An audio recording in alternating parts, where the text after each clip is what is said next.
Day 4. Waiting for God alone. For God alone my soul waits in silence. From Him comes my salvation.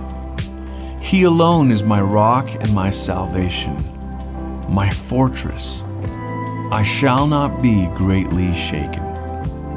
Psalm 62, verses 1 through 2. Silence is uncomfortable for most of us. On a train or airplane, when things get quiet, we get fidgety. We tend to fill the space with digital noise by glancing down at our phones or devices to add more stimuli to the moment. But these distractions can keep us from acknowledging the ache deep inside our hearts, the longing for something beyond, the hunger for more. It isn't until we sit in silence that we become aware of our deepest need.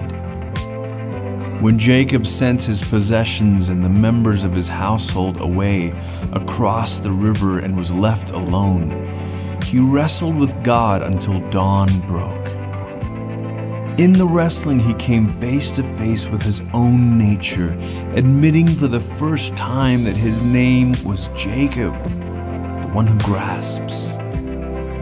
It was also in the wrestling that he came face to face with God, and God renamed him. It was the silence and the solitude that made it possible. When we leave ourselves alone, we are able to be honest, truly honest, about our brokenness. We can name our fears and our faults, our longings and our loves. We can allow God to reshape them, to heal them, to bring them under His blessing. So will you give yourself some space today? Will you allow the Spirit of God to bring to the surface the things you are ashamed of? Not so He can add to your shame, but so that He can give you a new name. You see, when we wait for God alone, and when we wait alone for God, we will find Him. He is our fortress that cannot be shaken. We are, as C.S. Lewis once wrote, too easily pleased.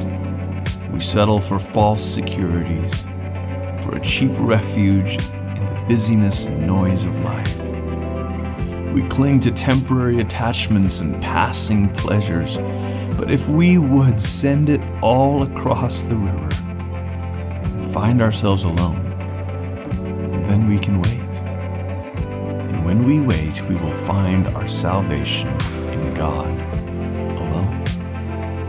Take a moment. Be still. Wait upon the Lord.